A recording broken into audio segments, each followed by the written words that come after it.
నమస్తే సార్. నమస్తే. So TDP అధ్యక్షులు నారా చంద్రబాబు నాయుడు గారు ఈరోజు ఢిల్లీ వెళ్ళడం జరిగింది. పొత్తుల గురించి ముఖ్యంగా మాట్లాడడం కూడా జరిగిందని పలు ఛానల్లో కూడా న్యూస్ అయితే బయట రావడం జరిగింది. సో మరి పొత్తు ఖరారైందా? పొత్తులోకేనా? ఒకవేళ పొత్తులోకి అయితే మరి బీజేపీకి ఎన్ని సీట్లు వస్తాయి? అంటే పొత్తు ఖరారు విషయం పక్కన పెడితే పొత్తు ఖరారు అవుతుందని ముందు నుంచి ఒక ఊహాగానాలు ఉన్నాయి. ఎందుకంటే కేవలం ఒకప్పటి ఎన్డీఏలో పాత మిత్రుడే కదా, బీజేపీతో ఉన్న పాత మిత్రుత్వమే టీడీపీ. 2018లో ఎన్డీఏ నుంచి బయటకు వచ్చేసింది టీడీపీ ప్రకటిస్తూ. ఎందుకు వచ్చేసింది? కేవలం ఆంధ్ర రాష్ట్రం కోసమే చంద్రబాబు నాయుడు గారు అక్కడ పొత్తుల విషయంలో అదే బీజేపీతో ఫైట్ చేశారు.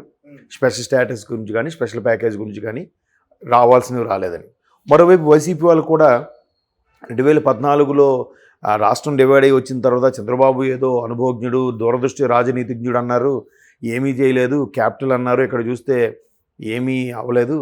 ఆ స్పెషల్ స్టేటస్ అన్నారు, స్పెషల్ ప్యాకేజ్ అన్నారు, బీజేపీ అడగడానికి భయమా అని చెప్పి ఊరికే రెచ్చగొట్టారు.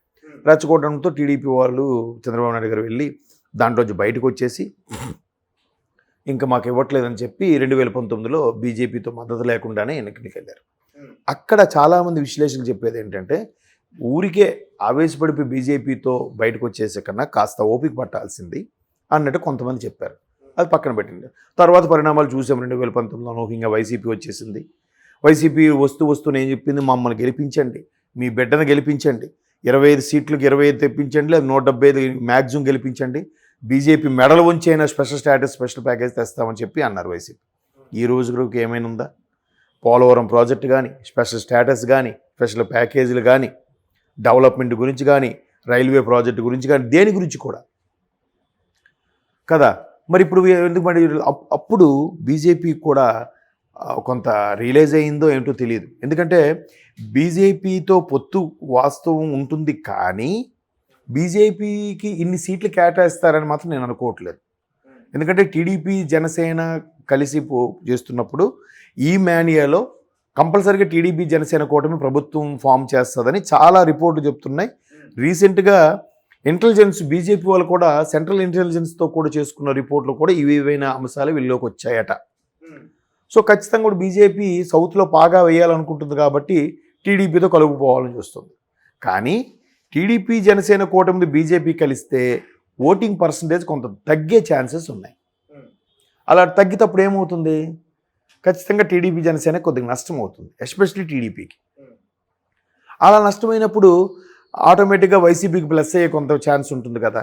అందువల్ల టీడీపీ జనసేన కూటమి మాత్రమే పోటీ చేస్తాయి. బీజేపీతో మద్దతు ఉన్నా బయట నుంచి మద్దతే ఉంటుంది, కానీ ఇక్కడ గెలుచుకున్న సీట్లు ప్రకారం లోక్సభలో మద్దతుగా ఉంటుంది అన్నమాట. అప్పుడు లోక్సభలో మద్దతు ఇస్తారు.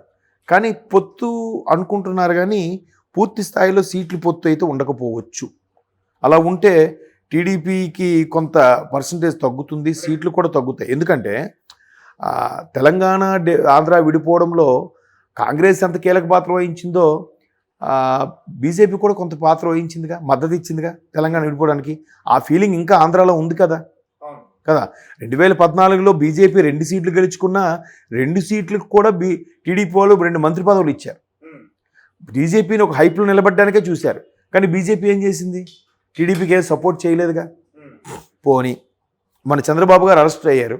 అరెస్ట్ అయిన తర్వాత పార్టీలకు అతీతంగా అన్ని రాష్ట్రాల నుంచి కూడా అందరి నాయకులు మాట్లాడారు. బీజేపీలు ఎక్కడైనా మాట్లాడారా?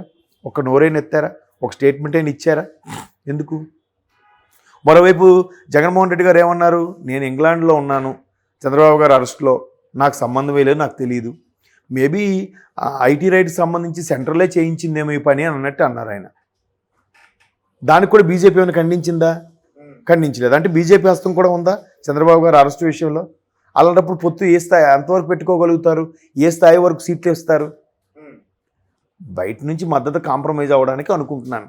నేను ఇంకో వార్త కూడా విన్నది ఏంటంటే చంద్రబాబు నాయుడు గారిని మరలా ఎన్డీఏలోకి ఆహ్వానించి వాళ్ళ మద్దతు తీసుకొని, వాళ్ళు ఆహ్వానిస్తే ఈయన వెళ్ళారు, ఈయనంతటి ఈయన వెళ్ళలేదు.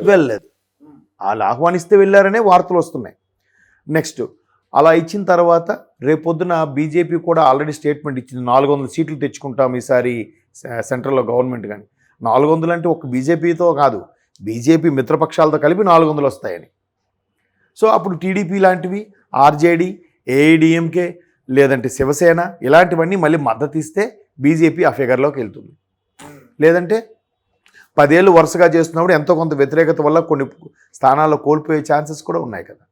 అందుకు బీజేపీ మరలా చంద్రబాబు నాయుడు లాంటి వ్యక్తుల్ని ఆహ్వానించి లోక్సభకు స్థానాల్లో ఎన్ని సీట్లు గెలుచుకున్నాక మద్దతు ఇవ్వడం కోరే ఛాన్సెస్ ఉన్నాయి.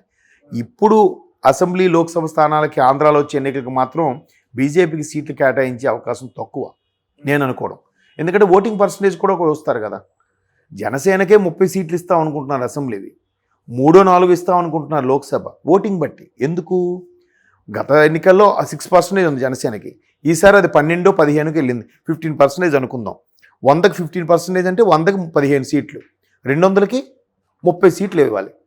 బట్ 175కే 30 సీట్లు ఇవ్వాలని ఒప్పుకుంది కదా టీడీపీ.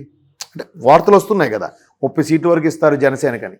సో అటువంటి 15% ఉన్న జనసేనకే 30 సీట్లు ఇస్తే బీజేపీకి ఎంత పర్సంటేజ్ ఉంది, ఎన్ని సీట్లు ఇస్తారు? క్వశ్చన్ మార్కే కదా. కాబట్టి మద్దతు ఏదంటే మళ్ళీ మీరు మా ఎన్డీఏ మిత్రపక్షాల్లో చేరండి అని అవ్వచ్చు, మీకు మంచి సపోర్ట్ ఇస్తాం, నెక్స్ట్ గవర్నమెంట్ వచ్చాక మీకు కావాల్సినవన్నీ ఇస్తాము, మీరు మాకు లోక్సభలో సపోర్ట్ ఇవ్వాలని మాట్లాడుకోవచ్చు. కానీ ఇక్కడ సీట్ల సర్దుబాటు వరకు మాత్రం అలా జరగపోవచ్చు అని నా అభిప్రాయం.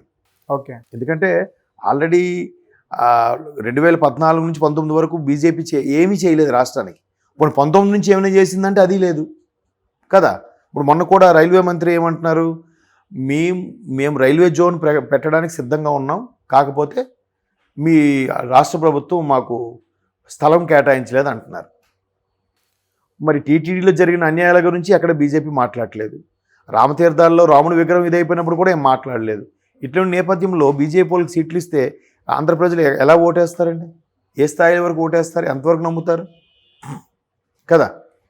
కాబట్టి మద్దతు అయితే తీసుకుంటారు, కానీ బయట నుంచి మద్దతు ఉంటుందని నేను అనుకుంటున్నాను. సీట్లు కేటాయింపు మాత్రం 1-2కే పరిమితం అవుతుంది, ఎక్కువ ఎవరు. ఎందుకంటే 15% వస్తుందని ఎక్స్పెక్ట్ చేసే జనసేనకే 30, అక్కడ 3-4 స్థానాలు ఇచ్చేప్పుడు బీజేపీకి ఎందుకు ఇస్తారు, ఎందుకు ఇవ్వాలి? నా అభిప్రాయం ఇది. మరి టీటీడీలో జరిగిన అన్యాయాల గురించి అక్కడ బీజేపీ మాట్లాడలేదు. రామతీర్థాల్లో రాముడి విగ్రహం ఇదైపోయినప్పుడు కూడా ఏం మాట్లాడలేదు. ఇటువంటి నేపథ్యంలో బీజేపీ వాళ్ళకి సీట్లు ఇస్తే ఆంధ్ర ప్రజలు ఎలా ఓటేస్తారండి? ఏ స్థాయి వరకు ఓటేస్తారు? ఎంతవరకు నమ్ముతారు కదా. కాబట్టి మద్దతు అయితే తీసుకుంటారు, కానీ బయట నుంచి మద్దతు ఉంటుందని నేను అనుకుంటున్నాను. సీట్లు కేటాయింపు మాత్రం 1-2కే పరిమితం అవుతుంది, ఎక్కువ ఎవరు. ఎందుకంటే 15% వస్తుందని ఎక్స్పెక్ట్ చేసే జనసేనకే 30, అక్కడ 3-4 స్థానాలు ఇచ్చేప్పుడు బీజేపీకి ఎందుకు ఇస్తారు, ఎందుకు ఇవ్వాలి? నా అభిప్రాయం ఇది. Thank you so much sir.